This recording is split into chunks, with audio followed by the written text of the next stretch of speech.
feel like I'm losing my mind. Is everybody in the world blind? Please, Lord, give me a sign, a sign. I feel like I'm losing my mind. Is everybody in the world blind? Please, Lord, give me a sign, a sign. Welcome to Total Apex Sports. This is the sports podcast edition, episode 6. I'm here with Brandon, Jacob, and Shane. We got a lot to get to with the NFL, NBA, MLB, and NHL. But first, we gotta go with NBA. Jayson Tatum is coming back tonight. Well, isn't the game like right now, basically? Yeah, it'll start. Yeah, soon. Yeah, it'll start soon. It doesn't start. Yeah, we got a little bit of time. But yeah, we got some NBA news to talk about moving forward. But yeah, let's get to it. So basically, we have, well, you're gonna see it in a minute with SGA's outfit I picked because Yes. I'm trying to get the slides popped up. There we go. Bring it Oh, back. oh, there we go. There we go. So I thought, what would be a better way to start this instead of LeBron passing and making another NBA record for most field goals made. Just make it about SGA and how stupid that jacket is. I've seen athletes' jackets and look, they want to flex or whatever, but what actual not even Eskimos wear this stuff. Oh, he was hot in that thing at the press conference too. Yes, sweaty. He was sweating. Yeah. But yeah, that game was against the Knicks. They won by 3, 103 to 100. I guess I had it on here before, but real quick I want to talk about the Knicks and if they can actually make a run. They're competing they're one game back from the Celtics, and this was kind of a crazy thought. I know Tatum coming back, and people actually think that him coming back might disrupt the flow of the court. Is that a legitimate worry if you're a Celtics fan? I mean, I know that he said something earlier in the season where it was they have a gel, or the players now have gelled. Mm-hmm. The starting five for the Celtics, and he doesn't want to disrupt. But it's Jayson Tatum. I feel like it's gonna be a little nervous putting him in, but once he starts shooting and getting a rhythm, it's not even gonna. It'll be a different flow because Tatum will be carrying the ball, and it won't be Brown and Derek White and Peyton Pritchard as much. But it's gonna be fine. It's gonna be fine. It's Jayson Tatum. I think it'll disrupt it a little bit at first. It's a good thing that he's coming back right now at the beginning of March so they could get a month to really figure it out. Because the original timeline was, he'll be ready by the playoffs. But even if they got to the playoffs and you insert him in, I feel like that wouldn't have worked. Now that he's there a little bit earlier, they might be able to figure it out and gel a little bit more right before the playoffs.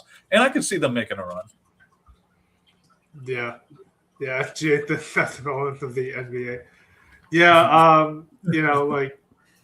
my next friend was saying the right when they're playing, the bias of the calls were coming out for him, but no, that was just funny. But yeah, what do you guys think about LeBron James making the most field goals ever? I mean, that was expected.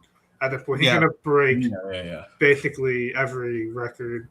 He's already broken all Kareem's records already within his 20 years already. So I mean, that was probably the last one he had to do, and the fact that he did it, against the Nuggets, was another statement too. But at the same time, the Nuggets still got the win, and the Lakers are still kind of in the turmoil middle of the road kind of the team right now. So it kind of diminishes the accomplishment a little bit. So Didn't LeBron get hurt too? Yeah, he's out with an elbow contusion. Yes, is what they said. Yep. Yeah, but I don't know. He was like, it's my right elbow, it's my left elbow. Who knows which elbow it is? Yeah, sure. Two players that are set to make their return from injury. Cooper Flag tonight. Yeah, he made his Flag made his return last night. Oh yeah, last night, and I think Trae Young did as well. Yep. Yeah, he did. Yeah, real quick, why did Washington even make that trade? I still don't really. As a Wizards fan, I don't know either. So I don't know why we traded for AD and Trae Young. I guess it's more so they wanted to fast forward the rebuild process a little bit, but I don't really understand it too much because he's only on he only has a couple years left on his contract. He could very much, leave by the end of that contract. AD never stays healthy, so I don't understand exactly what we're doing with the future here. So right, Trae Young hasn't played in a month either. It's been a while. Yeah. No, he hasn't played since December. He hadn't played in 3 months almost. Yeah, and now he's back and everything. That's amazing. Yeah. The thing that I don't understand. Oh no, just real quick. The thing that I don't understand about the Washington is they're in last place in the East. If Trae Young plays the rest of the way, they might become 13th in the East. Yeah. What's the point of playing them? Well, it's just and what's the point? I think some of it is just he wants to play, which is fine, but also at the same time, I remember I wrote an article about it. I said in my article about the last night's game for Trae Young's debut is if they don't fall into the top 8 within the lottery odds, they lose their first round pick. Yeah. So they literally don't pick it all in the first round. So they have to lose out. And maybe Trae Young is just, let him play, get his feet wet, gel with the young guys a little bit more heading into next year. So I think that's more so what's happening. Yeah. Yeah. We'll get into the Dylan Brooks situation too, the DUI. That's a huge situation. Jacob, I'll start with you on that. It's par for the course with Dylan Brooks. It's always drama, whatever. I mean, I guess when you pair a young dude who has a huge ego and you put him in a fast car, he thinks he's unstoppable. So I don't know. I don't know too much about the details surrounding it, but I'm just wow, that's so Dylan Brooks. Yeah. That's all I thought when I saw that. Yeah, no, it's crazy. The last couple of days, we had the Dylan Brooks situation and then the unrivaled with Enrique Dubuwale having the misdemeanor last night after their championship too. I wrote the article on Total Apex Sports if you want to read about the Enrique Dubuwale situation.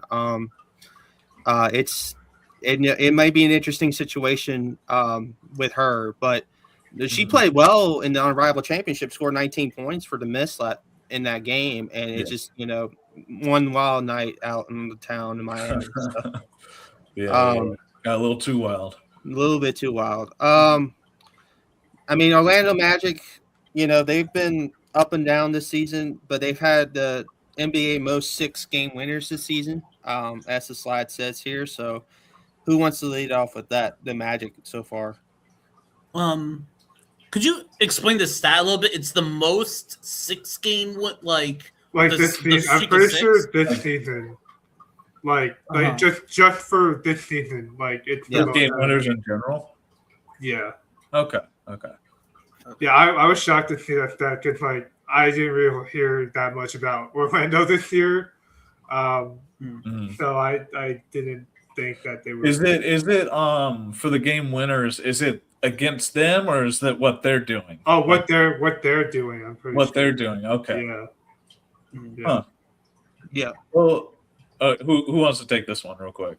Anybody else want to jump in on that? With the Magic. Yeah, go ahead, Shane.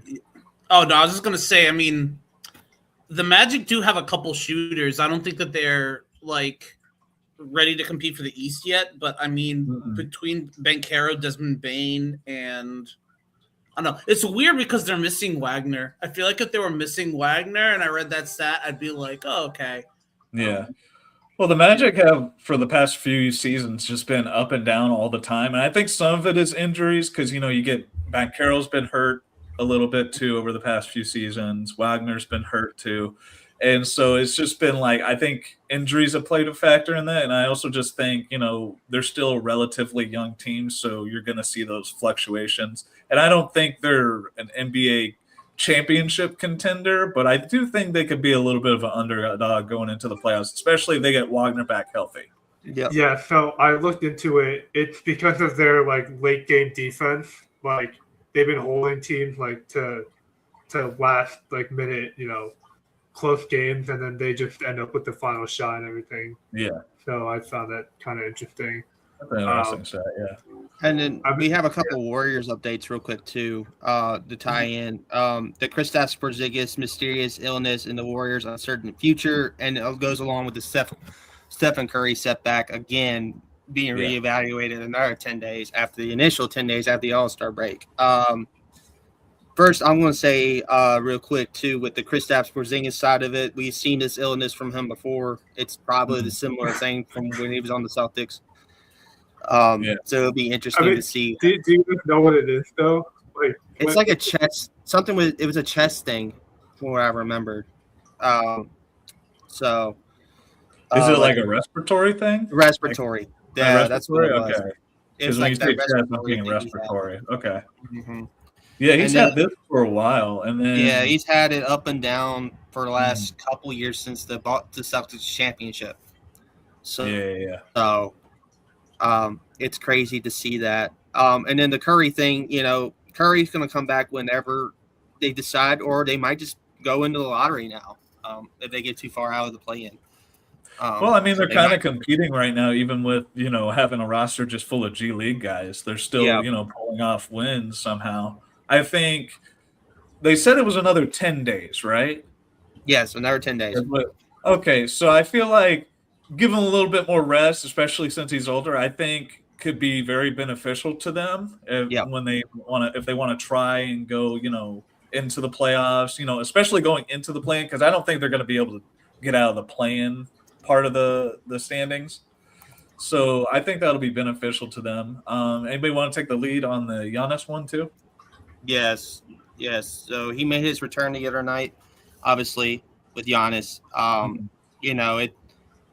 The other night, earlier this week, he made his return on, I think it was on Monday, and then he had the game Wednesday against the Hawks. Both losses, it's Milwaukee trying to figure things out, still, and they're not the greatest team right now, even with Giannis on the court, as it was evident against the Hawks on Wednesday. So they're in a very similar They're in a very similar position to the Warriors, where it's just like they're both kind of just a mess right now. Because you've had so much roster fluctuation and injuries, and now it's just like, I mean, I feel like the Bucks have a little bit of a better chance just because they're in the East, but like the Warriors, man, they're in a really rough spot. Yeah. Both the Bucks and I actually think that they're also in similar spots too, because if they wanted to just like play out the lottery, they're too good to tank, right? And they're too bad to be play. I actually think the Warriors might just end up with a playing game just based on what they do with Curry. Bucks might miss the playoffs, it looks like, but even without Giannis, they didn't play bad with Porter Jr. and Ryan Rollins. Right. Yeah, so there's this weird middle of the pack team, and it's just sort of Giannis playing for pride, and I guess to show the league what he can do before he most likely gets traded in the summer. So exactly. We're gonna move on to the college basketball scene now, and everything.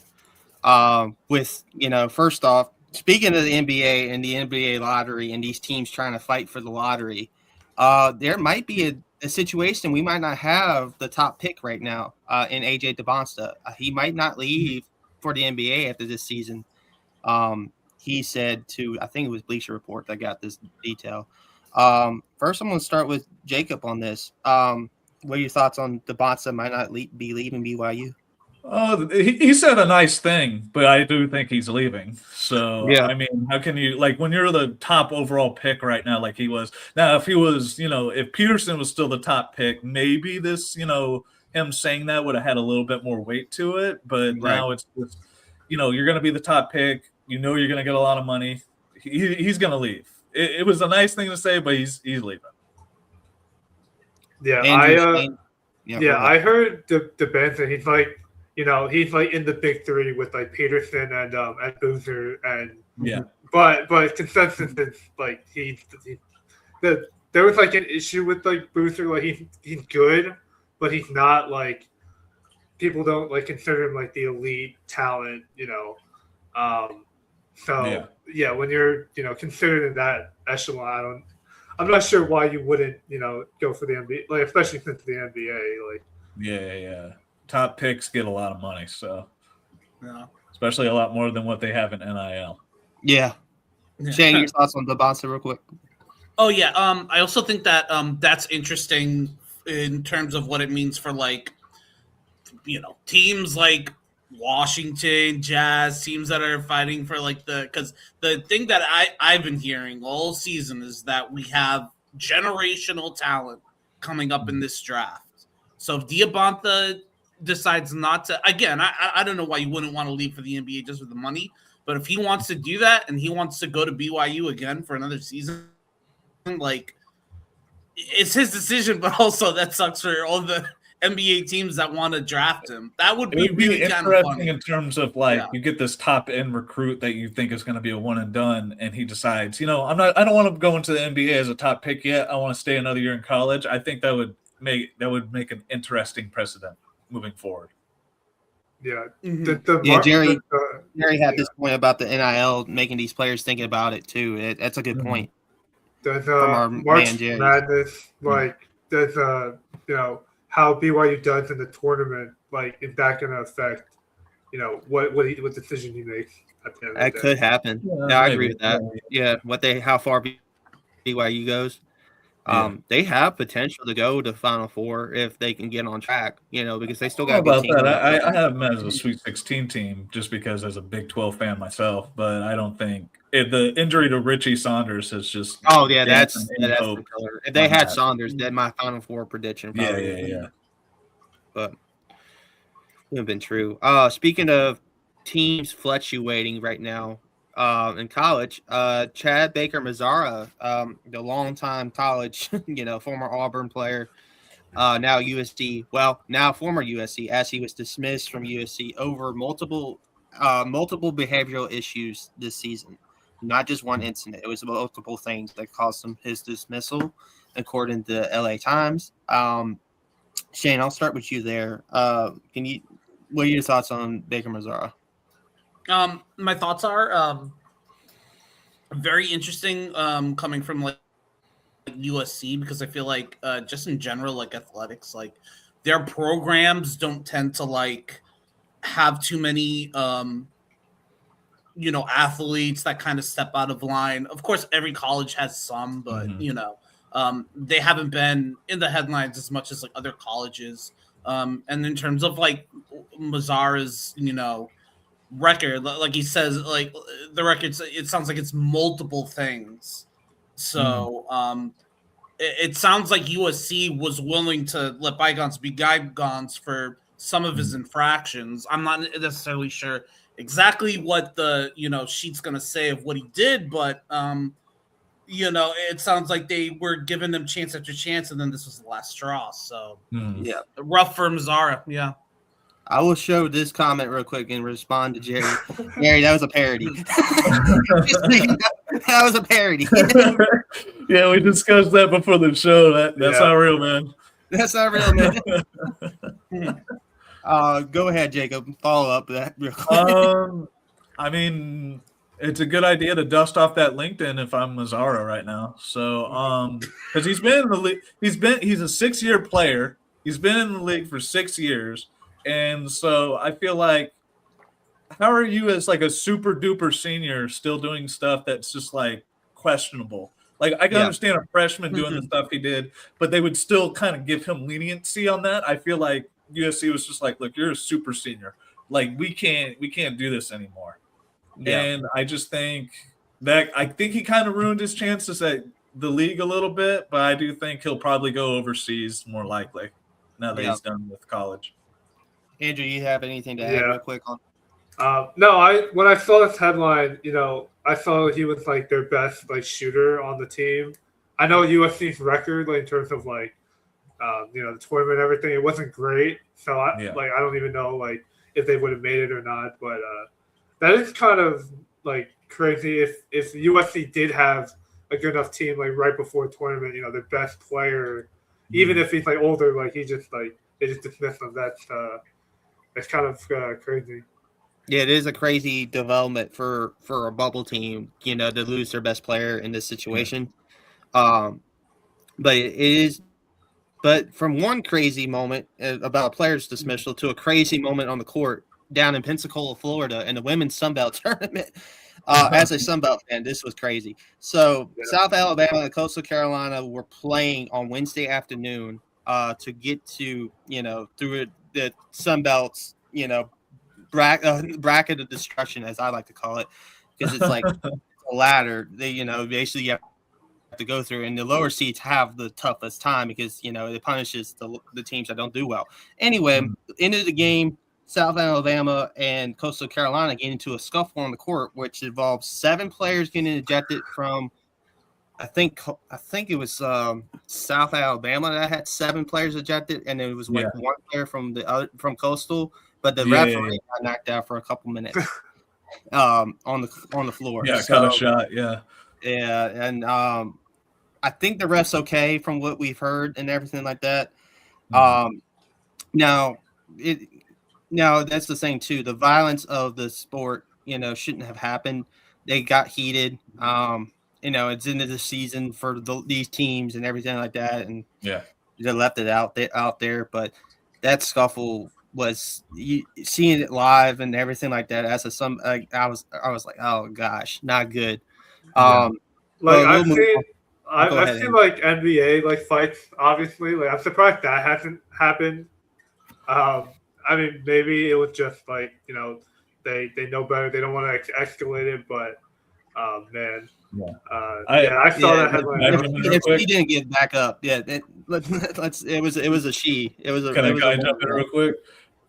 It's like go ahead, Jacob. It feels like the women's side of the ball in basketball are the only players that are willing to throw like haymakers out. Yeah, I feel like I saw it like a couple nights ago. I think it was like another women's game. I forget which one it was, where somebody was just throwing haymakers again, and I'm just like, why don't we do that in the NBA or something, man? I want to see a little bit, like, even if like I understand you want to keep the violence up, but if we're gonna have a scuffle, I want to see some punches out there, man. Just a little bit. Draymond and Billy Brooks are pretty physical. They throw people around. I will say this though. I know we're doing men's sleepers in a little bit here, but I will give out a women's sleeper. If this team is playing to their best ability. Speaking of the Sun Belt, speaking of my alma mater, this JMU women's team, if they're on fire, they can give a team trouble in the tournament. I don't know how far they'll go because the women's tournament is more chalky than the men's tournament normally. That's just how it is.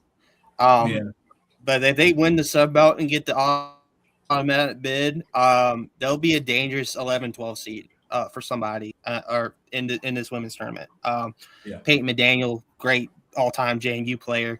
A couple others, Sean Regan's had the experience of coaching and everything like that. So that is, while we're on the Sun Belt side of things, we'll talk about that.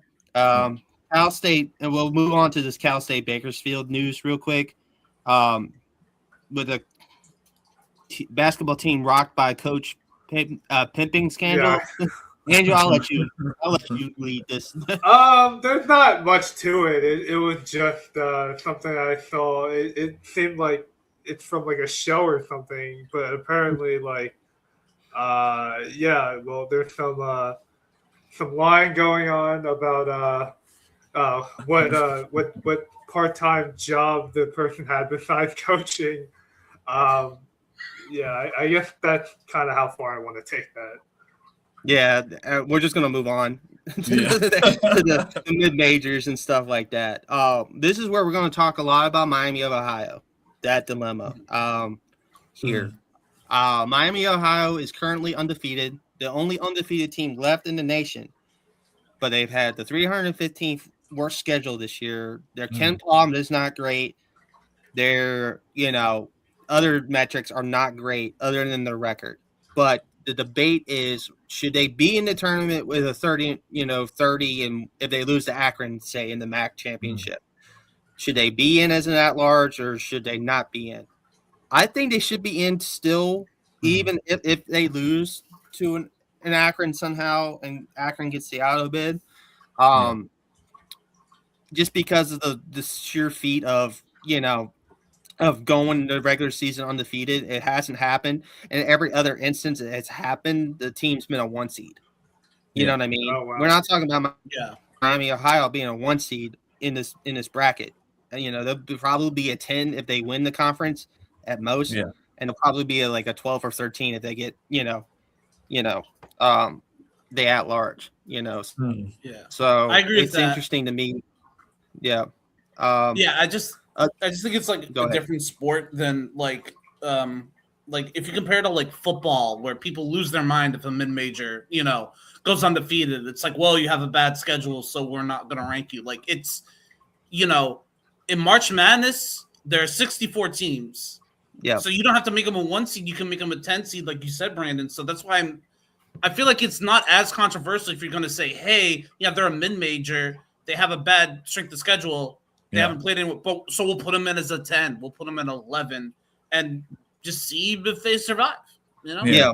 Well, they got it's 60-14, like you said. I mean, it doesn't make sense to leave them out anyways. Yeah. Like even if they lose, in the tournament, the MAC tournament, I still think they should probably get in as an 11 seed. And why not? Because you want to set a good precedent and be like, look, even though you play in a bad conference, even though your schedule isn't that great, you still had a good record. You still had a great season. So why not? Yeah. Yeah. I mean, Akron's a talented team too in the MAC, so that could happen really easily. Especially with how close it's been the last few weeks for Miami. They've just been like in so many nail biters. So I could see also too maybe by Akron. A couple other than mid majors to shout out. St. Louis. St. Louis is a really good one to shout out. The Gonzaga's obviously a mid major, even though they're well known. But they'll be a top seed as always because of the brand. Another one is if they get in VCU, which they're on the bubble right now, they might not get in.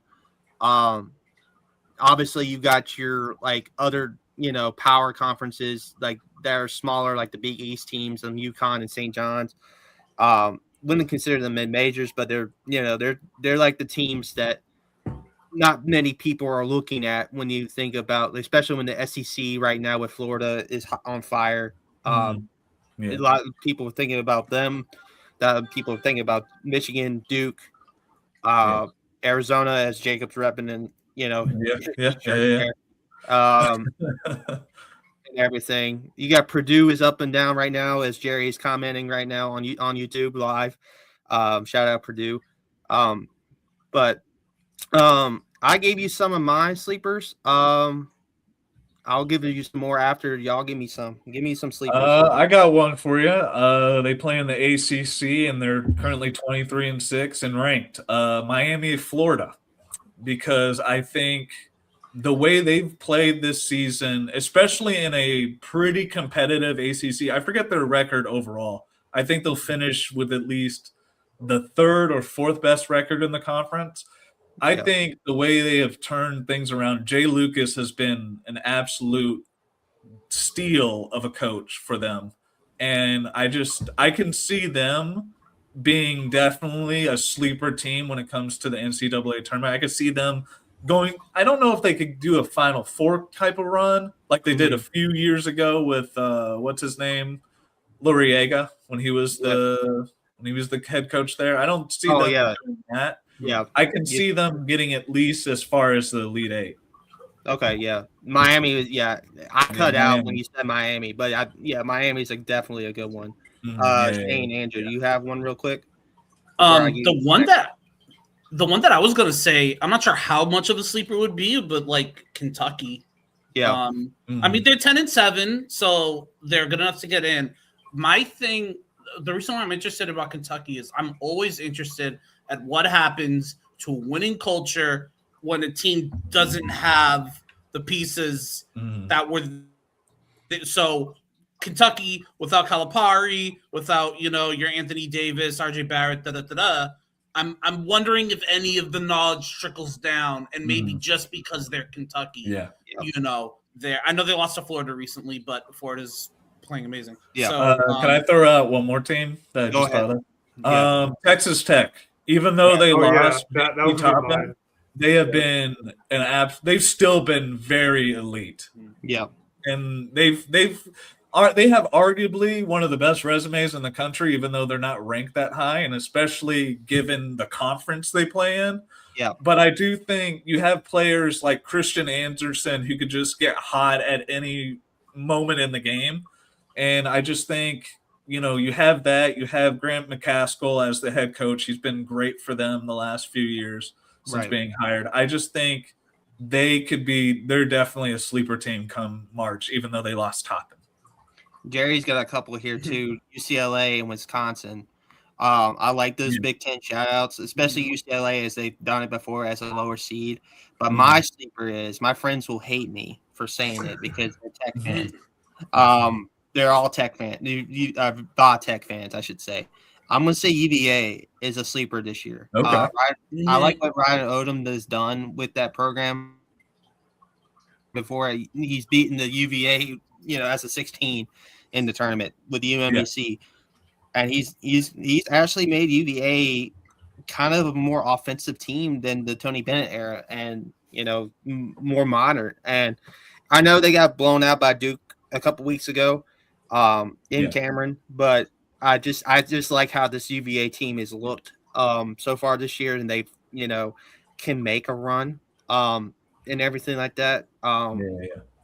As well. Andrew, you got any sleepers? Well, you said mine. It was Texas Tech. I'm pretty sure they were in it.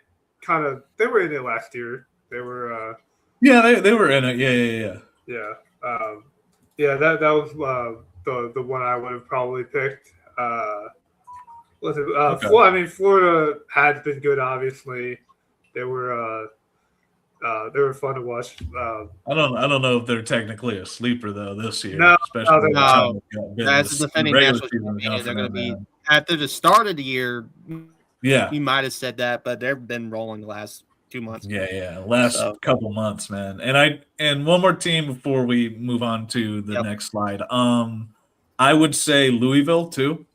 I would put another ACC team in there. I would, just because I know a lot of people are overlooking them because they haven't been. They were good at the beginning of the season, but then kind of fell apart during conference play. And I think some of that was due in part to Mikael Brown Jr.'s injury. He was out for more than a few weeks because of a back injury.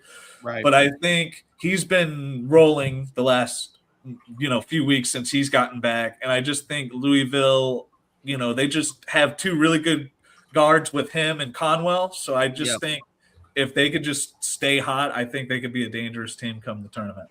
As I transition to the next slide, I'll give one more. I would have said Carolina before the Caleb Wilson news that just broke about an hour ago with his second thumb injury. I would have said definitely Carolina if they got him back to make a run. Yeah. But unfortunately, that injury. I think that's it for them. It's it for them. So I'll let Andrew go ahead and lead us into this slide here. Yeah, so there's tons of NFL news, obviously. The free agency period, the new league year starts next week. I'm usually pretty quiet, actually, before. and then it trickles in. But this year we've already got multiple big trades before even like the new league year, and there's one that just happened before I could put it in the slide. The Bears trading for a center, Garrett Bradbury, who replaces their retired center.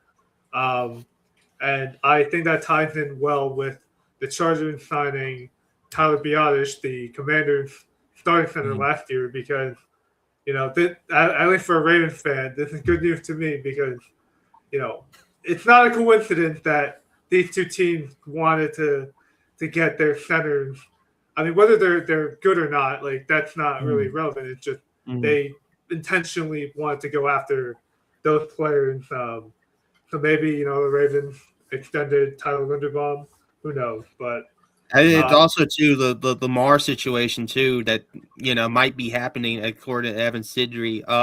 He might be getting a big time extension that saves $40 million for Baltimore as well. Yeah, that's the first thing that has to happen in order for all these other things to potentially happen. Yeah. Because I know I said likely definitely gone. I don't think the Ravens are gonna prioritize resigning him, unfortunately. The other two big trades from the weekend were or not even from the weekend, just from the past few days even. The Rams, they trade their first round pick, their own for Trent McDuffie from the Chiefs, who I think wants a new deal. And funny enough, the Rams, they've have their all-in mentality, F them picks or whatever. They actually have a lot of cap space, so they can afford to do this type of thing. I'm gonna pop this question from Jerry in and give it to y'all real quick. Do we think that the Rams gave up too much for McDuffie here with the picks? I'm gonna jump in and say no, just because a fifth or a sixth is not really gonna do anything. Because most of the time, if you're looking to find any quality players after the first round, it usually happens in either the second, third, or fourth. Once you get to the fifth and sixth ones, you're just you're really scraping the bottom of the barrel. So I wouldn't say they gave up too many picks for him. Shane, go ahead with your Jerry's question. Yeah, I think that it's not too much considering that I always talk about teams that go into an offseason knowing what they have to do. The Rams know what they have to do. They have to fix their secondary. And McDuffie fills that hole with less questions than you might be pulling up a rookie in doing that. So I thought that there's a lot of picks, but it's hard to find a team that's not as much win now as the Rams. So you gotta also count this into the fact they still have the Falcons one from when the Falcons traded with them last year. It's not like they gave up their. That's the one they want to keep. Yeah.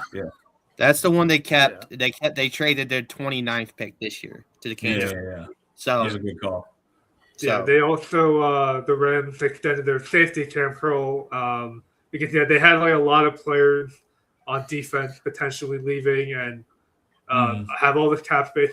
If they were a team that didn't have that much cap space, ironically the Chiefs this year, that's why they offloaded him. Then I would say maybe that'd be too much. But the Rams Stafford, we were worried about it last year. It didn't happen. You never know. It could, he's on his last run. Well, look, they went to an NFC Championship game with a mediocre secondary, and I think getting somebody like McDuffie was a certified upgrade. And they still have. It's not like they have a bad secondary. They still have some talented players. They have Durant on the other side alongside McDuffie. So it's definitely they're definitely in a win now mode. I think it's definitely going to work out for them. I think so. Right. If injuries, don't persist. Speaking of teams that win now, DJ Moore, the Bills. I know we were talking about it last week, Jacob, a little bit with the with the Bears and Tremaine Edwards, which we'll get to in a little bit here. Yeah. What are your thoughts on the DJ Moore to the Bills? I think it's a win for the Bills just because look, their receiving core has depleted over the past couple seasons, especially, they got rid of Diggs and, Gabe Davis hasn't been the player that they thought he'd be. Obviously, Keon Coleman has been a failure too. I think it's a win for them because when you look at their receiving core from last year, their leading receiver was Khalil Shakur. He didn't even crack 1,000 yards. He only had like 770 something yards. They were entirely reliant on the run game and their tight ends for receiving. And so I think getting a certified number one receiver, and obviously they're still probably going to look for more receivers to fill out. So I think it's definitely a win for them. Also, to add to this too, this was breaking before the podcast as well, Andrew. They cut Curtis Samuel as well. Yeah. Okay, yeah. So they'll definitely be in the receiver market this season.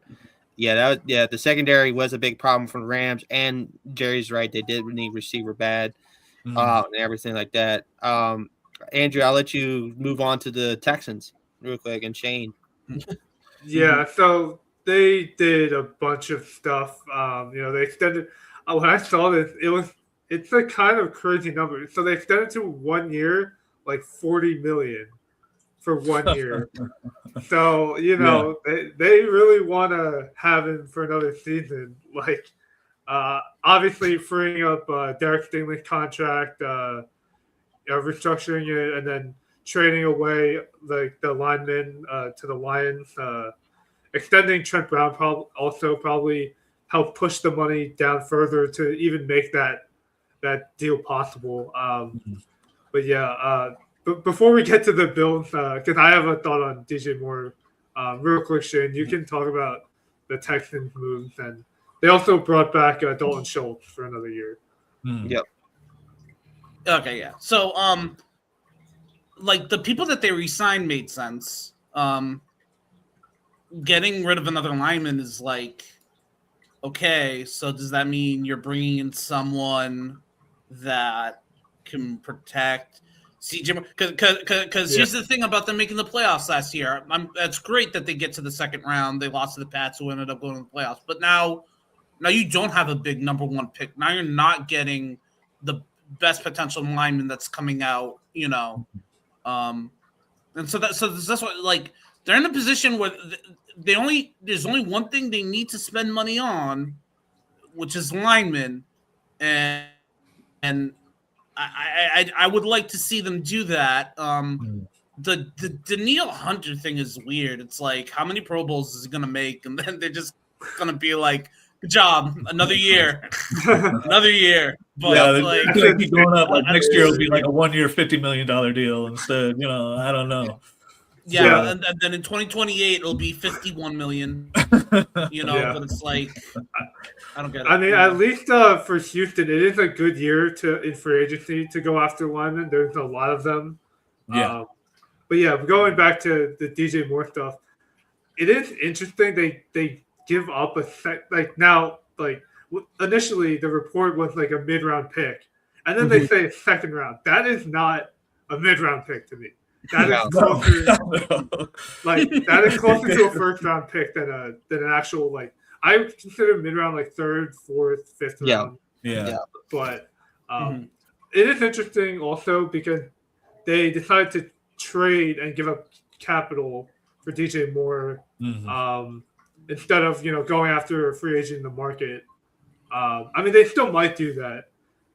The only good thing is that Joe Brady has experience with DJ Moore when they were in Carolina, so that familiarity will help them. The thing is, to answer Jerry's question, I don't know what to think about the Bills until they prove it to me, more. Because, exactly. Because they have, like, this was their year. They didn't have to deal with Mahomes. They didn't have to deal with Burrow. They didn't have to deal with Lamar. They didn't have to deal. They got the win against Jacksonville, and then they flub up the Denver game. Imagine if they beat Denver and had to play, rematch with the Patriots in the AFC Championship. They could have had an easy path to the Super Bowl, but they flubbed up the Denver game because Drake. So, I mean, this was their year to do it, and and I like Josh Allen. Don't get me wrong, and I still think Josh Allen can be, a great Super Bowl winning quarterback. But it is looking like he could be the next Dan Marino in this situation. He's won the MVP now. Jerry made a good call on that. I mean, to me, it could happen that his career ends up being Dan Marino's career. So, I was talking to a Bill friend, and I was asking him, like, how good are you feeling about the Joe Brady hire? And it's like they internally hired the guy whose offense, like, kind of like it's not bad. Like, I wouldn't say it was bad. It was just like I don't understand some of the screen game usage when you have like Josh Allen. Like, I know their receiver talent was lacking and everything. Keon Coleman, whatnot, but I mean, they have to fix their defense too. Like it's a twofold issue. Like their offense is consistently good with Josh Allen, so I'm not really worried about that part. But the defense part, and they cut a whole bunch of guys like Taylor Rapp, Teron Johnson, which is kind of surprising. He was a starter for them, so they gotta rebuild that defense. Yeah, that's the weird thing about the. Yeah. Oh yeah, no, I was just gonna say real quick. That's the weird thing about the Bills' salary cap thing is because they could also spend that money on defense now that they have DJ Moore.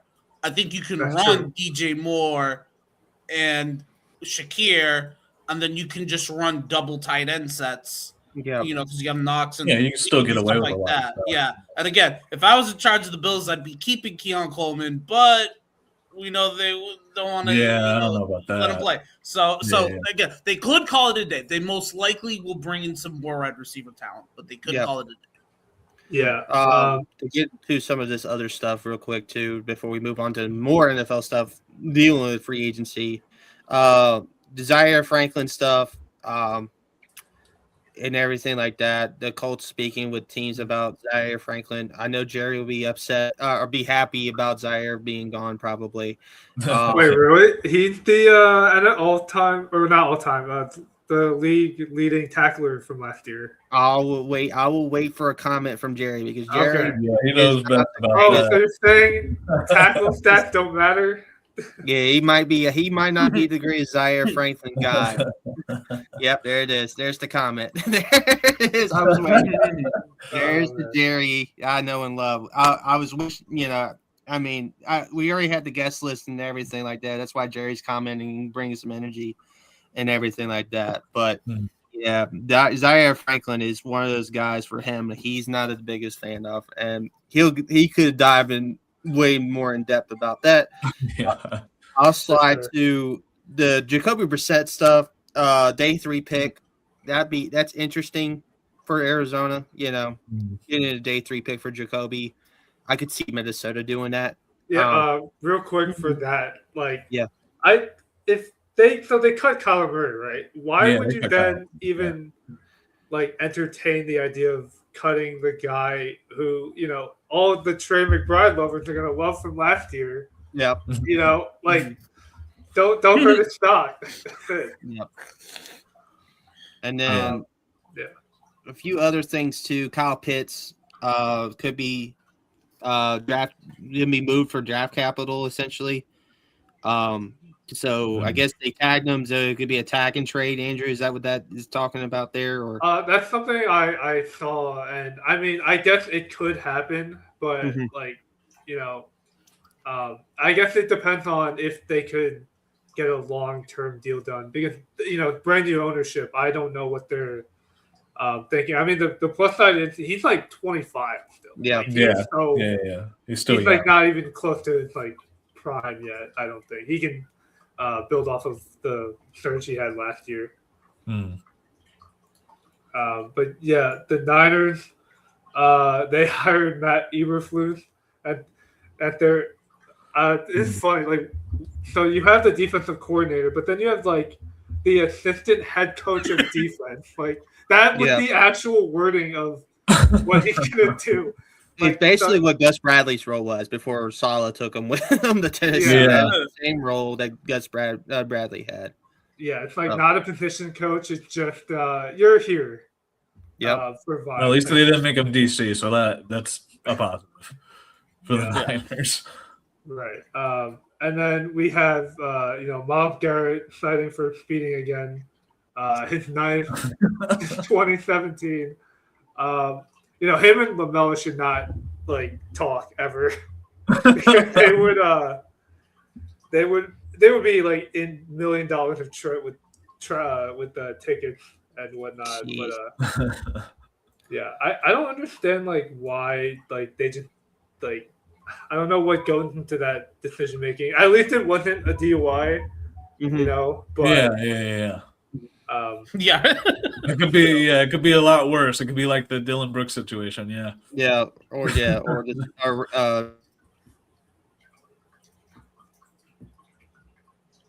Oh. Okay. So- Did he freeze? I think he froze. Oh, I did freeze. I was just saying Yeah. Rashid Rice's situation too is a yeah. That one, yeah. I'm waiting for that hammer to drop because it's gonna happen. It will happen again for the third time. yeah. Yeah. Anyway, and then we got word of the Hall of Fame game. It's probably the worst. That's probably the worst Hall of Fame game I've seen. Kind of the Panthers. Well, the thing is, they do it based on the top, who is getting inducted. That's what I feel like they do. Yeah. Okay. Because I kind of like them. I kind of like them changing it up because it's usually just the Giants and somebody else all the time. Or Cowboys. So it's basically how they've been doing it. It's whoever the class is, and Kuechly and Fitzgerald are in this class, so it makes sense. Yeah. Mm-hmm. Yeah. So it makes sense. That's the matchup. So we can move on to the next one, unless anyone else has any other thoughts to that. No. Yeah. Right. So we basically have some of we already touched on, but the two guys on the screen right here, they might be looking for a new. Well, definitely Diggs is gonna look for a new team. Yeah. I'm shocked Seattle's not. Maybe they will, pay up and give him that big time extension. But I don't know. The rumors are he might go to the Chiefs. The Giants even. There's some pretty hard rumors happening for him. Well, Schneider, the GM for the Seahawks, he's been notorious for not using the tag, so he might be just doing that to re-sign him. It might be a done deal on that, but I don't know exactly. Mm-hmm. Yeah, it's a little bit of a tricky situation. Yeah. Also, Shaheed is definitely gonna test the market. So Seattle's gonna have to rebuild sort of, even if in the hypothetical situation that Walker doesn't come back, they would definitely use that first round pick on a running back. That would be almost guaranteed. Yeah. I know it's a weaker running back class, but there's just they could go the free agent route, but then at that point, I think I still just want to pay up Walker. I think you could finagle and go cheap with it, Tyler Drew, a name. Yeah, if you're not going to pay him, but you're going to pay somebody else, I mean, it just doesn't. I don't see it. It doesn't make so much sense. Mm-hmm. Yeah. And then some of these other cuts, the Lions released Taylor Decker, the Patriots released Stephon Diggs. I mean, we kind of knew that was coming. Yeah. The Falcons cut Darnell Mooney. I think he could be a sleeper because he was hurt a lot last year. And, the Falcons situation with the quarterback, we saw how Mooney was pretty good with the Bears. He could be a decent number 2 or 3 option. The Steelers cut Jonnu Smith, and which is I thought the whole thing with Arthur Smith was he would use Jonnu appropriately, but actually this time with the Steelers they didn't really use him that much. I know they have the tight ends and everything, but I mean you would have figured they would use him. And then the Texans cut Joe Mixon. Shane, you want to talk a little bit about that, the whole Joe Mixon thing? Because some people still don't know what went on with that. Well, the thing was Mixon was hurt. So he sits out a year, and then the year before he had to sit like maybe 6 games because of injury. Yeah. So I guess the Texans are saying, we want to go with a more like reliable guy. What I don't understand is they still have Chubb on the but they still have Chubb. I think what they want to eventually do is make Woody Marks the number 1 guy. Yeah. In my opinion, and I've seen a lot of the Texans games last season, he didn't wrestle that job away from Mixon. Like I get that Mixon had injuries, but it wasn't like Marks lit up the. He did fine, but he didn't light up the scoreboard. So I don't know. It just seems like maybe the coaching staffs like him, and they're just gonna push him into that role. Yeah. Well, also Montgomery is probably going to be more of a guy that's getting carries, I think, as well because of the trade with the Detroit Lions. I could see them giving Marks. They're trying to make Marks and Montgomery into like another Sonic and Knuckles situation, but no one's going to be a replacement for Jameer Gibbs. I don't think Woody Marks is Jameer Gibbs. It'll be like Knuckles and Amy Rose. Yeah. And then the Chargers, they're cutting Becton. I think like I don't know. He had a bad year last year. Injuries again. But like Brandon, what do you think? The Eagles gonna bring him back if they need more offensive line help? I hope so.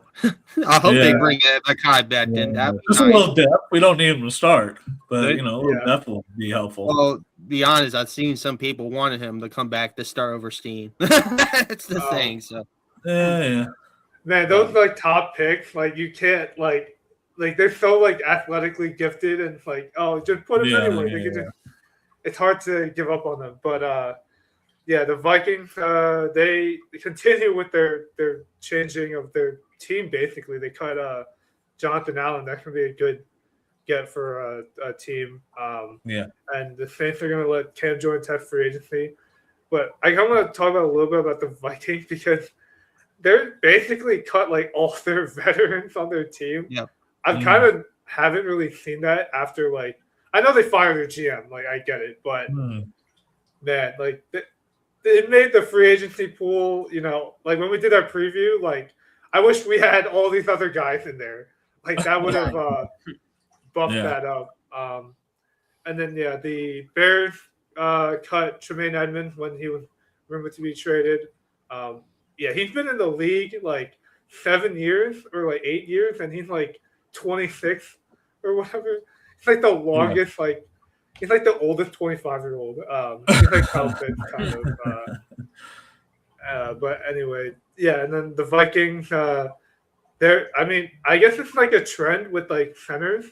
Like 3 centers have retired, and they're about like 27 to 31. I think like that would be the oldest. They're still like technically in their prime. Like they could usually they go a little bit older, but the center position is the one that gets beat up the most on the O line because you're having to block the DT that weighs almost 400 pounds. So that one, I'm not surprised by all the retirements on that.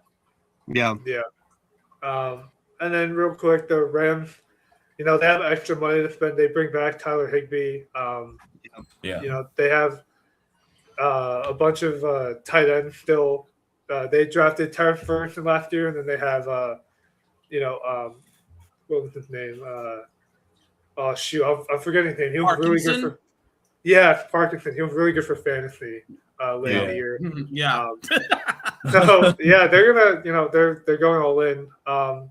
And then the other, few other things, the Titans are looking at Wandale. Like that was that's an easy connection to make because they definitely need receiver help. And then, he would reunite with Dayball. And then, they're also the Giants are interested in Jamel Dean. That was just like a random thing I heard, but it was from like a reputable source. I think someone from like CBS.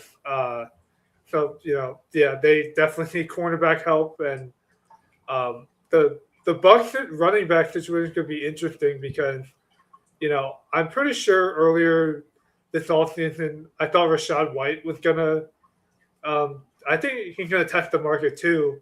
Yeah. So I would have thought, Bucky had injuries last year. You might want to keep Sean Tucker because he was actually good for them. Yeah, for a little bit of depth. Yeah. Yeah, but I guess he's going to test the market. That's kind of interesting. At least unless the Bucks prioritize on running back, he could be a RB1, and then with the Daniel Jones stuff, that's kind of led to the Colts receiver Alec Pierce probably going to hit the market, and the biggest rumor is with the Pats. Like that just makes a ton of sense. Yeah. To me, and then I'll talk about Tua real quick, and then we'll get to the Rashawn Gary stuff. But the Jets are so funny because, on top of this Tua thing that they might want to go after him when he gets cut, I heard they want to pair Frank Reich with Carson Wentz. Yes, bring back the 2017 Eagles class. Bring that back, Jets. That's the first time I heard that one. Wow. Yeah, okay. Go ahead, bring them back. Goodell has to, go investigate the tanking allegation because then at that point that is you cannot say that's a legitimate option. I just want to know. I want to know Nick's opinion on all this as a Jets fan, and especially the Tua stuff. He's probably just par for the course. Right. At least Tua, at least they're trying. But Carson Wentz, if he's your starter week 1, you're not trying. No. I don't want to compare it to Madden, but this is you're trying to build a team with the worst players on the market, like a free agency basically, but not actually a good one or anything. Nope. But yeah, they're a mess. The last thing I want to hit on is so Rashawn Gary, he had a farewell social media post, and then he deleted it and said he was hacked. So either the Packers actually are going to cut him or trade him, or when he actually does, if he actually does stay, that's kind of awkward. How do you have this whole thing prepared, and then I don't know. I don't buy that he was hacked. I think I don't buy it either. No. There might be a move going on, but I don't know. That's kind of I've seen a lot of players I guess maybe not veteran per se, but mid to upper 25 into 30. A lot of players are getting cut, and that were former all pros or had high potential. So that's going to make this market very interesting. We can move on to baseball. Well, the first thing's not really baseball related. I mean, it kind of is. I saw baseball adjacent. Yeah, baseball adjacent. I legitimately think if Tyler doesn't get the Vikings position, if Kirk Cousins gets that instead, or another team if he goes to the Jets, he's doomed. So don't do that. It would be interesting if Kyler were to take a year off. I never thought of this as an actual thing, but if he's going to be a free agent, this might be a possibility. What do you guys think about that chance? Yeah. Well, he's made a lot of money in the NFL. I know the Cardinals cut him. And how much was the payment for him? I know they're eating $30 million. So whoever signs it, they're going to pay him nothing. Chunk of cash. Yeah. So I think he might take a year off, but I also think he could possibly do the baseball route. I don't. I mean, he's made his money in the NFL. He's done all these things. Might as well, and he's still young. Might as well, maybe give it a shot. I don't know. It'd be interesting. I mean, that's the thing. He was a top 10 pick in both sports. So that's the thing. He's got an opportunity in baseball ahead of him. So, I mean, that's, obviously he was the first overall pick in the NFL. So he was viewed as a better NFL guy. But, I mean, I think his baseball game probably would lend him with his, his injury history. Well, there's also that whole debacle before the draft when he got drafted. It was just is he going to do baseball? Is he going to do football? Nobody knows. He's still undecided on that. So I think I think it's a good chance he'll maybe go MLB route. Yeah. Also, if you think about it, it might make sense if I think Murray believes he's a starting quarterback in the NFL. If he doesn't think he's going to get offers that, reflect that, then it might be, maybe it's better to, start in baseball than it is to back up in the NFL. Maybe. Yeah. Would he even entertain the idea of being backup? I don't think he's a pretty. I feel like he's a pretty cocky guy. I don't think he would want to do that. The only another team, and there's also not that many starting jobs open. There's not many good ones. There's all these other bad ones, but there's not many good ones. The other one that I found interesting, we didn't touch on this, but the Raiders, they cut Geno Smith, and there's all these reports saying they don't want Mendoza to play right away. Kyle Murray with the Raiders for the only problem with that would be you kind of know you're not going to be there for more than a year. Yeah, so, that's a lot there. of. Yeah, unless he's looking for something that's a multi-year thing, they don't pick Mendoza. They could. I mean, if it's a multi-year thing, they might. They might not pick Mendoza with the first pick and be completely shocking the whole landscape. So. Yeah. Oh yeah, exactly. Yeah. We never know. But yeah, let's get to this Braves suspension with the banning. When I saw the for some reason when I saw the highlight, it was the headline. It was not suspended the whole year. It was suspended 162 games. So I was oh shoot, but so season. Yeah. It sounds worse. Yeah. Anybody want to jump in on that real quick? I think Brandon's frozen. I cut it out. Go ahead, Andrew. Say no, you got it. You got it. Well, I was going to say this about Profar, that him doing it happened in the Profar again. It's it was blatant at this point. He did it on purpose at this point. He had to. He already got suspended once, and now it's the second time. So, well, it's the same substance too. It's not like he changed it up. So, right. I mean, he was like, "Oh, I didn't learn my lesson the first time. Might as well do it again." Yep. So. I feel like that should escalate then to multi-year. If it's the same exact. Well, the third time. If it's a third time, I think it probably will escalate. No, the third time is a lifetime. Second time, you're going to go from a quarter. Now we're going to go take the entire season. So yeah, the third time you get caught, it's a lifetime ban. That's what it is. So it escalates to a lifetime ban if you get caught 3 times. So. Yeah, and you can talk about Brandon. You can talk about the Serafini thing. Yes. I'm gonna pop it up real quick. So Dan Serafini, for those who didn't know, was a pitcher in the late '90s, early 2000s. Had stops in Minnesota, Cincinnati. Played for Bobby Valentine. Was also a featured bar owner at a failing bar out in. Called the Bullpen on Bar Rescue, and it ended up being closed and everything, which led to the unfortunate story that came out earlier or late last week, I think it was, or well, it happened in 2021.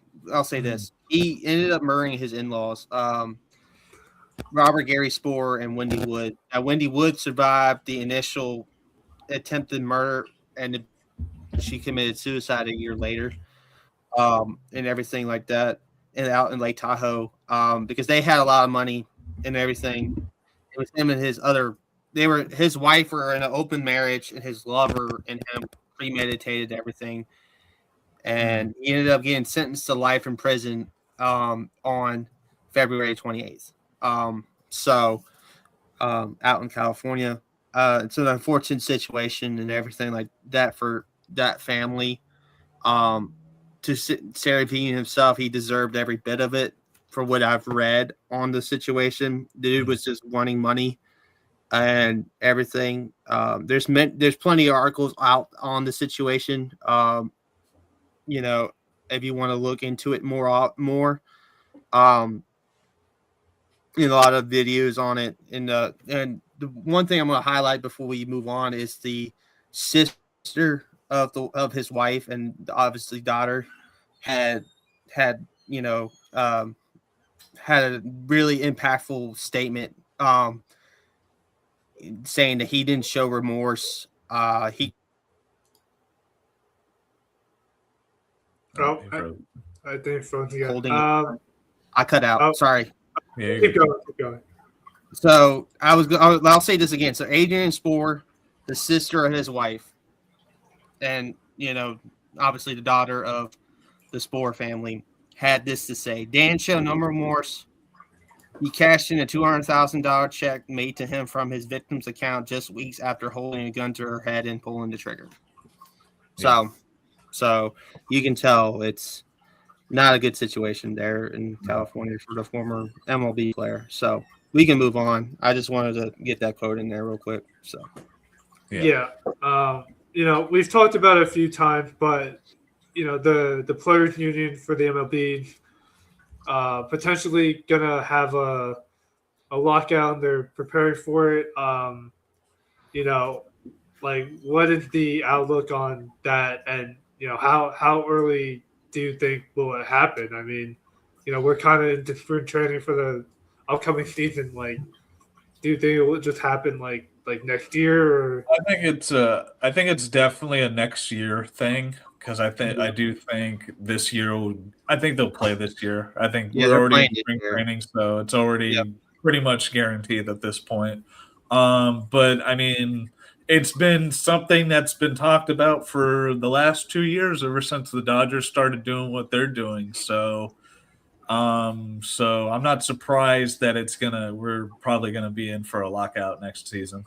yeah, the lockout's definitely happening next year unless they get something agreed upon, which I don't see happening. No. Yeah. So. And then this last one is more of just like kind of ties in, like a lot of the stars aren't playing in the World Baseball Classic, which is I think there's a game on tonight for it during the show. Yeah, there's a few games on right now. Puerto Rico's up 5-0, top of the 7th on FS1 over Colombia. Nicaragua early on in the game right now, bottom 3 on FS2 is up over the Dominican Republic right now, 2. So that's a little bit of surprising score. Yeah. They just started the USA-Brazil game on Fox, 0-0 obviously. So the game just literally started. Yeah.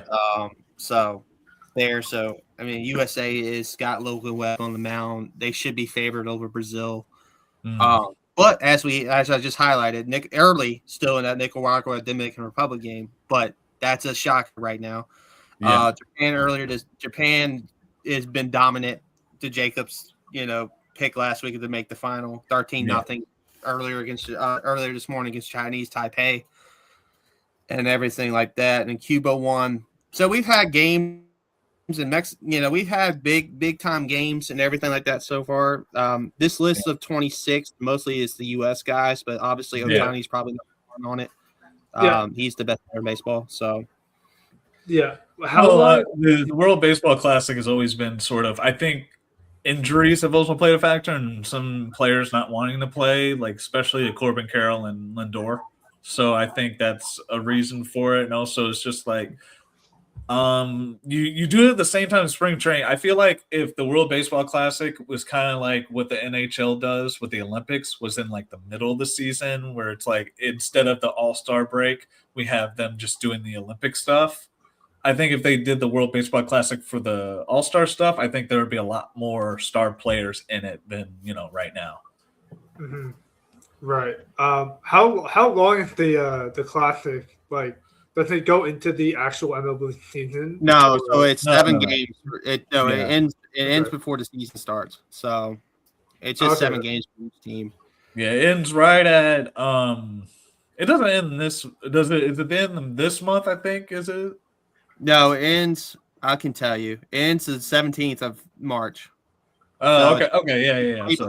It's way before the season starts and everything. It's a 2-week sprint, so each team has an opportunity to make 7 games. I think I cut out again. Yeah. Did I cut out? No, you didn't Okay. cut No, out. you're good. Okay, I'll say it again.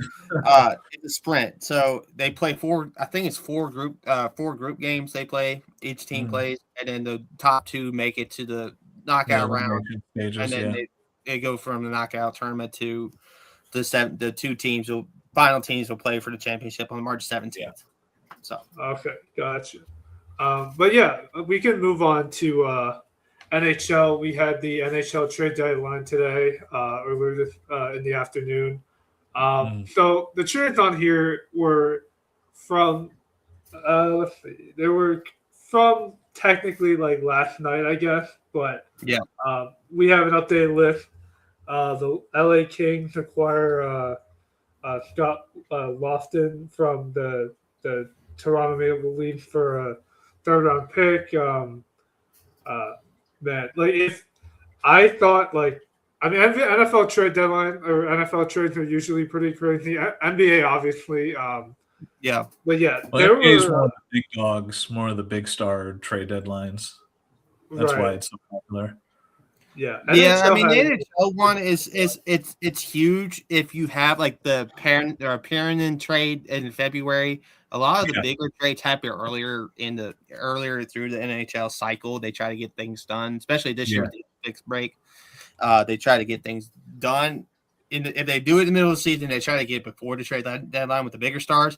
Now, there is the one on the top there, the Ducks getting Carlson from the Capitals. That is a huge trade for DC because he was a legend. He was a teammate with Ovi, a long-time teammate with Ovi. He was on the one that won the Cup against Vegas a few years ago. And everything, and like I said, John Carlson is a legend in DC as a defenseman, so it kind of sucks for the Capitals moving on for him, and the Ducks getting the defenseman they needed, to fill out the good bet. Hey, he's still good. He's still a good defender, so that would be good for them. There's a real quick. There were two trades from from Toronto. They have the one right there, and then the one I just mentioned, and then they gave up Bobby McMahon and sent him to Seattle. So it looks like Toronto's they're kind of selling a bit. I feel like this has been one of the more busiest trade deadlines in NHL in a long time because I mean it's just like. It feels like every team got involved in this year's trade deadline. 100%. So the NHL, like that's the thing. It's going to be a sprint to the finish for the Cup, and there's a lot of teams that are still in it. Like the defending champs are out on the outside looking in right now in Florida. They're on the outside looking. If the playoffs started today, the defending champs will be out, and you would definitely have a new champ. So they wouldn't have a chance at a three-peat. No. So it's a crazy time in the NHL. Well, it's just not, and the reason it's so interesting too is because it's a lot of really good teams that are doing it too. Yeah, like playoff caliber teams that are really involved in this. Because usually when you see a trade deadline, especially like NBA, like if like this past season it wasn't big stars, it was just like the middle of the pack guys, and it was just like and all the big trades were just like with the smaller market teams, like the teams that are not really like championship contending teams. You know what I mean? Right. Mm-hmm. Yeah, I noticed that the Capitals sent some guys away, like Carlson and Dowd, but they also acquired Wyatt. I'm gonna try to pronounce it. Wyatt Giovanni. He's a winger, Ottawa. And then they also got David Kemp from Vancouver. This is like, and they also got Timothy Legrange from San Jose. It's just a lot of like shifting. Like it's also like the Minnesota Wild made 2 moves acquiring Nick Foligino. I don't think I pronounced that right. And then Bobby Brink from the Flyers. So yeah, this just it's a lot to take in. Let's just say. I'm going to go ahead and give you the updated standings from playoff Great. teams right now. So Okay. Tampa Bay is in Buffalo and Detroit are the Atlantic Division representatives, the top three there. Then you got Carolina, Pittsburgh, and New York Islanders are the Metropolitan Division representatives. So the three teams from each of those. Then you got the two wild card teams in the East. Right now it's Montreal and Boston are the two wild card teams. So you got and then you got Columbus, Ottawa, Washington, Philly, Toronto, New Jersey, Florida, the two-time defending Stanley Cup winners at 63. So they would need to make up a lot of ground. Yeah. There. And then the Western Conference is a lot where you have Colorado at 91 points, the most points by anyone in the NHL right now. Then Dallas and then Minnesota. That's the three Central Division teams. Then the Pacific divisions, this is why Anaheim made the move for Carlson. They got Vegas, Anaheim, and Edmonton as the three representatives there. So what are the wild cards? The wild cards: Utah, the Mammoths, and Seattle Kraken. Okay, right now in the West. So yeah, didn't Tampa win last year? No, Florida. No. That was like a few seasons ago. Oh, the Florida Panthers. Sorry. Florida. I was in the. I knew it was something Florida related. Yeah, Florida Panthers have won the last two Stanley Cups. Okay. They won the last two. So this year they got off to that slow start because of the Chuck injury. He was out for most of the beginning of the season.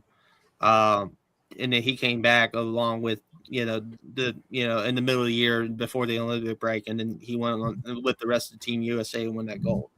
But they made some strides. Now the thing about Florida is, real quick before we end the show, Florida's got the easiest remaining schedule in the AHL right now, with plenty of time to make up for that wild card spot.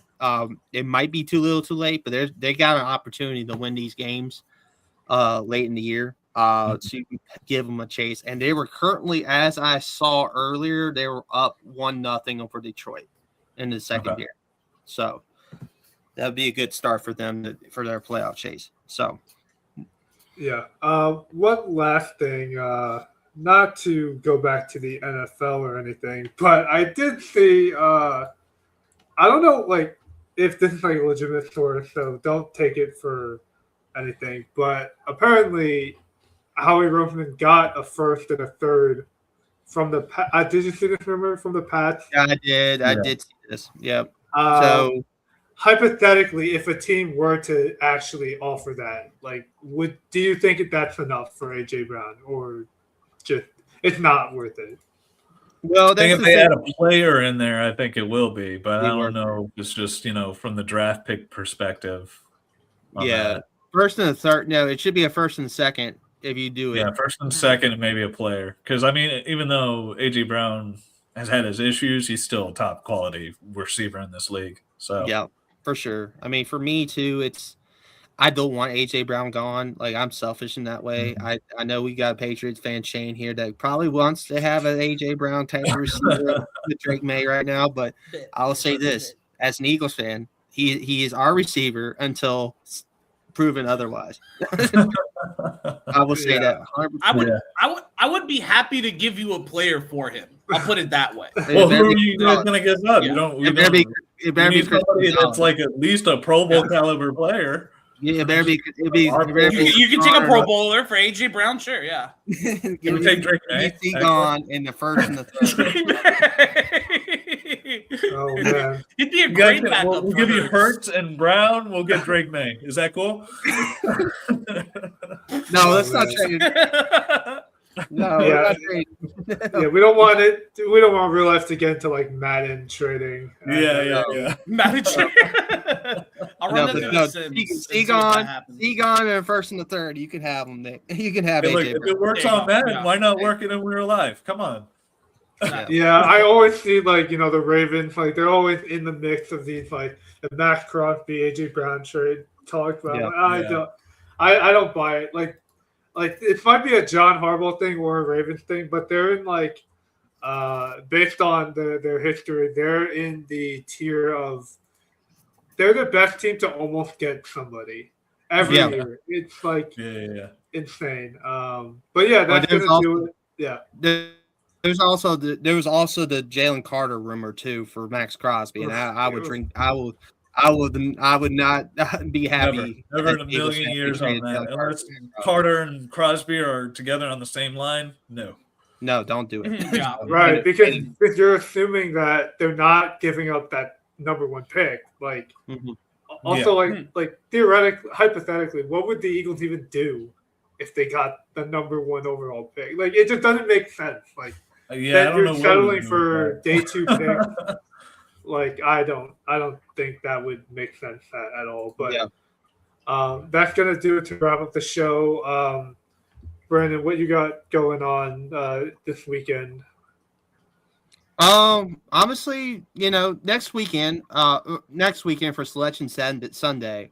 We talked about it earlier a little bit, but I was thinking about solo hosting a selection bracket, a bracket reaction. As the bracket will be announced around 6 Eastern on Sunday night, on Sunday the 15th.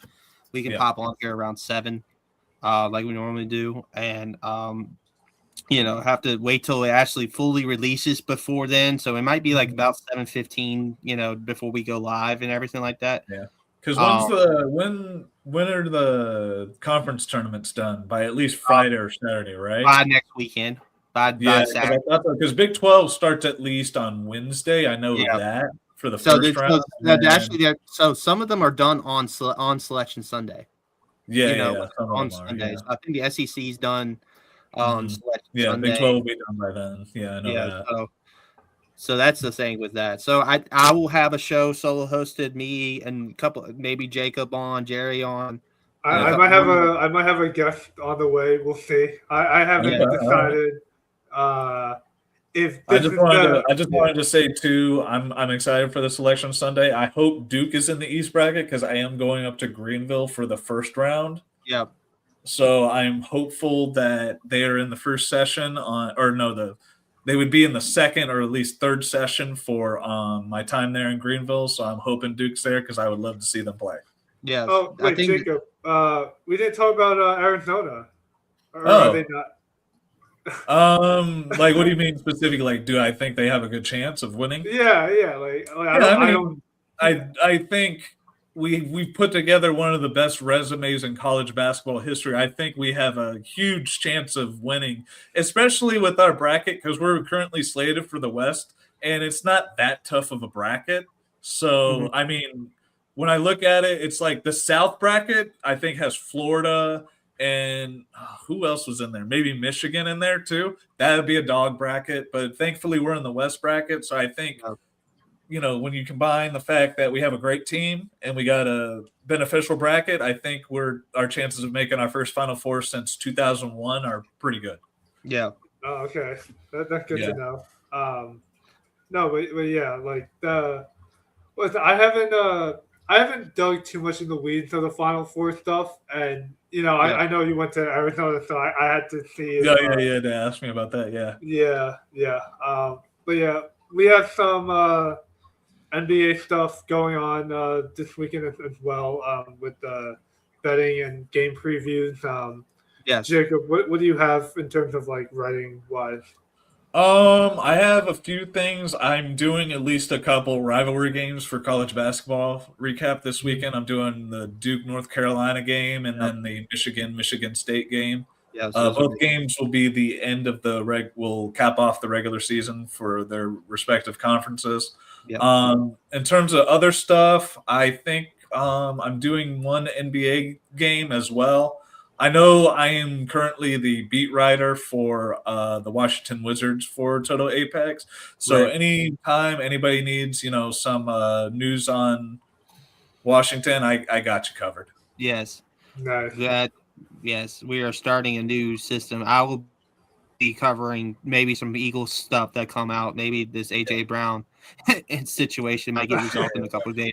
Mike Garafolo. So with the new writer that we have here, I'm co-doing the beat and everything with my responsibilities as assistant, and I'll also like maybe help out with some recaps and stuff this weekend, some NBA stuff, as well as I see fit, some news and stuff like that. Jerry's the indie guy, as we all know and love. So, Shane, go ahead and shout out your stuff for what you're doing for the sites and everything. Oh yeah, definitely. Keep an eye out for my top 10 prospects to bring AJ Brown to New England. No, no, for real. I'm probably this last week has been life crazy, so I haven't been writing as much. But next week, I'm definitely looking to get out wide receivers and tight ends. What we've learned from the position, the tight end, I think is going to be a very interesting position going forward. Yeah, because there's been a lot of underperformers. Yeah, mostly named Brock Bowers. Who, you know. Yeah. But I love the discussion right now because, like, especially in terms of dynasty, you have a lot of people who are like, should I hold? I think you should hold on Brock Bowers, but you might be in a league where they want to give him away. Should you jump on that? How much do you give? Do you trade? Do you take? So definitely a lot of interesting. And again, I love that teams are changing now. We know that DJ Moore is going to be on the Bills. Like, that's kind of crazy. And we also know after they signed Tua that the Jets are still going to suck. So yeah, it's kind of crazy how much movement. It is an exciting time in the NFL. The new league year has come in. Yeah, I actually like it better like now and not like in the summer. Like, because in the summer, we gotta take a break a little bit before we get back in and heavy in September. Right. But right now, like it's a lot of movement. And a lot of that stuff also gets buried underneath NBA stuff because the playoffs go in well into the summer as well. So speaking of NBA, give you a quick Tatum update before we wrap it up real quick. 18 minutes tonight so far, 12, 7, and 5 for Jayson Tatum. Yeah, he's looking good then. All right. He's looking good so far. So I'm surprised they actually I'm surprised Missoula came out and said he was going to start tonight. I was a little surprised by that. I thought maybe minute restrictions, ease him back in, but they said throw him out there. So so far in 18 minutes, the game obviously still going. Boston's up 68-64 when I saw that. So nice. Catch our normal show with entertainment, gaming, and living on Tuesday. And by next Friday, we'll probably have, the NFL new league year will start. We're probably gonna have way more news to cover. Yeah. We'll have more NFL news. We'll probably go over some of the college basketball conference winners because that'll be determined by then. By the end of Friday, by the end of Friday, we'll know most of the mid majors. We'll know. Yeah. So we'll have that, and then obviously for Sunday's show, we'll have the full bracket. And everything like that next week. So a lot to look forward to with the sports. And then the wrestling podcast too. I will happily announce Jerry Harkins is going to be the new co-host with Nick. I will be like a through line guy every week, but I'm not going to be like a co-host technically. Yeah, so I'm not surprised Jerry took the co-host spot, man. He loves wrestling. Is that every Thursday or Saturday? Every Thursday at 7 p.m. Okay. Yep. Yeah. Okay, so make sure to tune in. I'll still be there to through line, keeping things flowing and everything like that. Yeah. There's 3 items I wanted. So that I will happy announce that. It worked well on Thursday. We had us 3. Love it, and I'm looking forward to bringing more passionate wrestling fans to that show to have the vibe off them too and everything like that. And then me bringing in some stuff. But as I like to say, follow me on Twitter at 30B Ellis. Look from shorts on Ellis Highlight Reel from Andrew and the Total Apex. Reels and everything like that. Follow me on Total Apex Sports. And can't wait for fantasy to get merged and everything like that. Whenever that happens, be writing, helping out with some fantasy stuff on there too. So that's all I got to say. Yeah. But make sure to like and subscribe and stay tuned for the next show. Catch you guys later. Peace.